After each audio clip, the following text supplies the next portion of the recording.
So my goal for the seminar was to help the teachers realize that, number one, EIL can't do it by itself. English instruction and support has to be a campus-wide effort. And number two, that doesn't mean that everybody on campus has to retool themselves as EIL instructors. That's not what it means. But we can support English instruction in our classes through little changes and just helping students recognize the language of our subjects.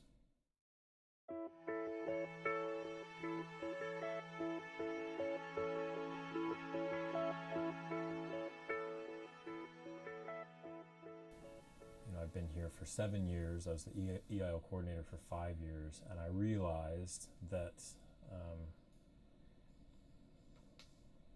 if students were going to acquire the type of academic English that they needed, they could not just receive that instruction in EIL. It has to come from all over campus. EIL is not equipped to teach the language of biology, or the language of accounting, or the language of even religion. And we can't teach students that English. So first it came from a realization that English instruction has to move beyond the EIL program. So my goal for the class was to get people to think about what they could do in their class to help support students' English. And I think it doesn't require a lot of change from teachers. It just requires an awareness of the little things they can do in their class. Every time we'd start that meeting, that get together with the teachers, I don't know if you were ever looking at the clock, but usually the first 20 to 30 minutes would be just people sitting around the table talking about things they'd done during the week.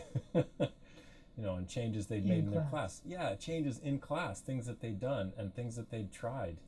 And, we'd talk about ideas in the seminar, and then they'd come back, and it's just that first 20 or 30 minutes, people just saying, hey, you know what, I really tried that, and here's what happens. So it was successful from my perspective because people tried things. They tried new things in their classes. One of the things I enjoyed the most was the first time we did it, I had the chance to go observe classes, and I went to everybody's class and watched them and took notes on the language use in class.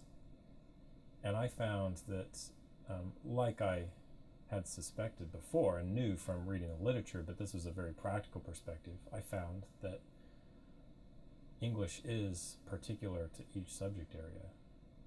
And here's just an example. One example from many. I sat in Kali Fermante's class.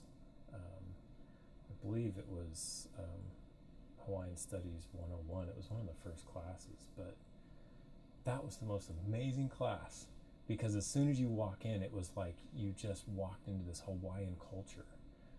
And he infused so much Hawaiian into the class. He explained all the Hawaiian he was using, all the language and everything. And you couldn't sit in that class and not learn something about Hawaiian. He was teaching the language of his subject. And I had a conversation with him afterwards, and I said, that class was amazing because he's a language teacher, but he didn't realize it. And I told him, you just have to do the same thing with English that you do with Hawaiian in the class. And then that makes the English more apparent to all the international students there. And here's another example.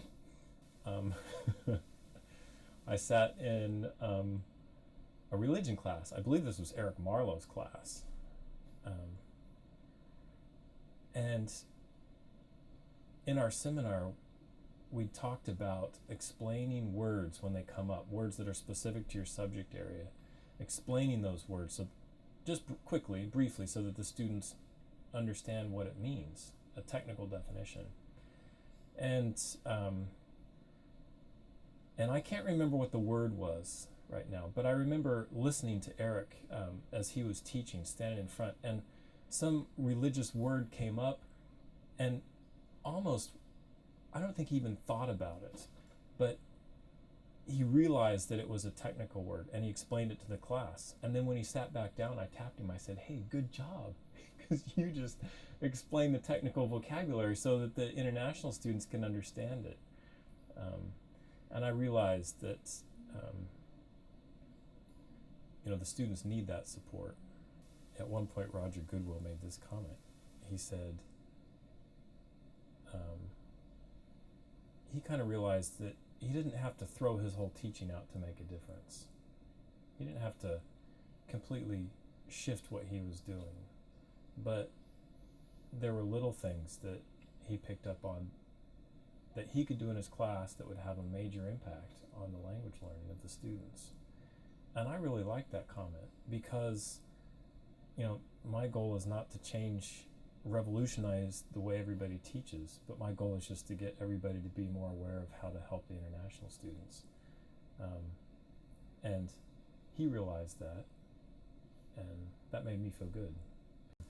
The one idea from that seminar that has stuck with me the most is the one right from the beginning where he talked about being excellent means being on the edge of uncertainty.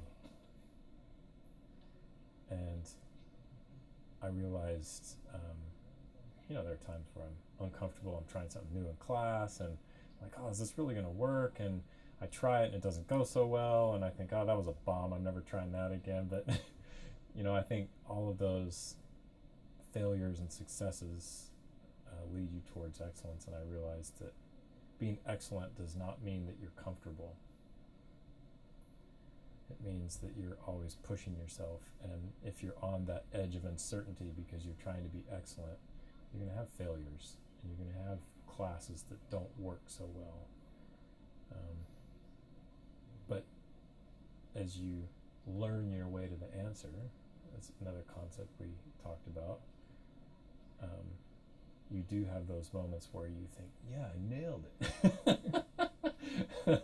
And that's what being excellent means. And so that's the idea that's just stuck with me through that seminar. And it has made me reach out a bit more and be more comfortable with being uncomfortable. Well said. Yeah. So. Anyway, anything else you want to mention before we turn off the power here?